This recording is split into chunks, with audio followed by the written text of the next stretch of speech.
I'm going to read another piece of my writing called Destiny.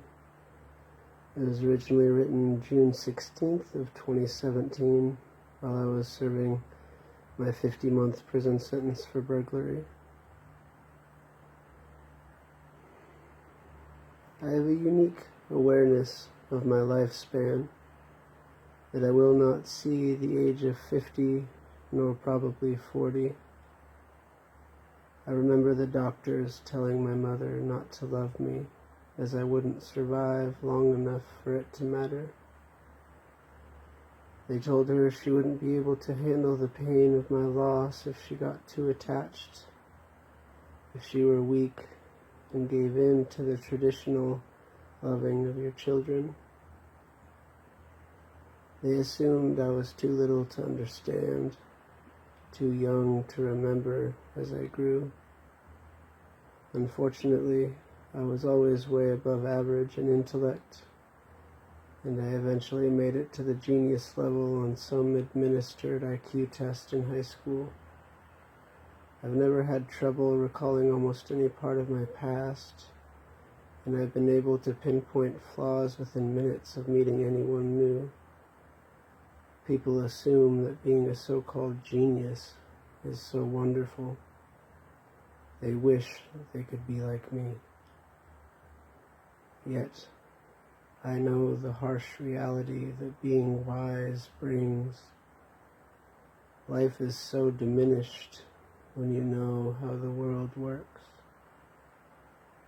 And mankind is almost not worthy of redemption when you understand why we create and sustain hierarchies, how we can so easily wage war instead of discuss peace, and for what reason we invest in more lethal methods of homicide rather than researching cures to disorders and illnesses.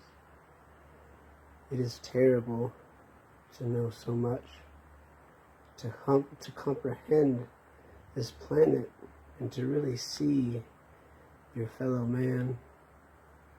And it is an utter nightmare to be able to remember so vividly all the negativity of your past.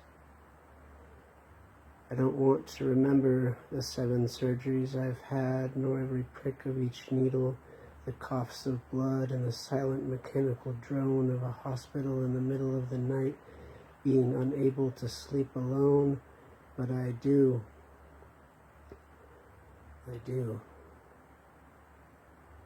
I wish I could be numb to the chronic degenerative pain of my joints, the brutal, repetitive coughing, especially at night, the 5,000 calorie per day diet, and all the exercises, treatments, and medications, but they are sometimes the only reminder I have that I'm still alive.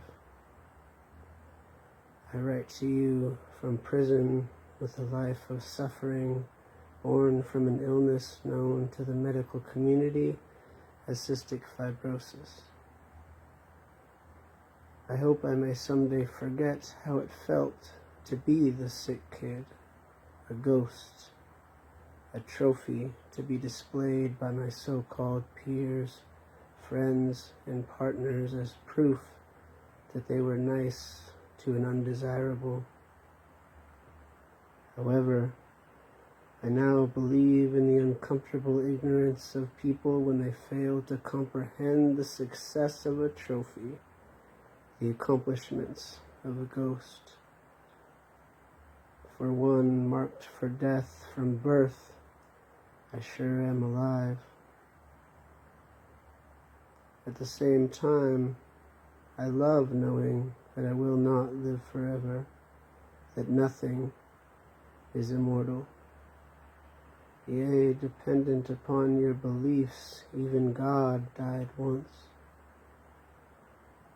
I was recently asked if I could not fail, what would I do, with the knowledge that whatever the answer, I'd succeed at. The success aspect of the question was the main reason I failed to answer. The flux of positive growth comes through failure and challenge. The greatness of accomplishment is because of our past, of falling short of the goal.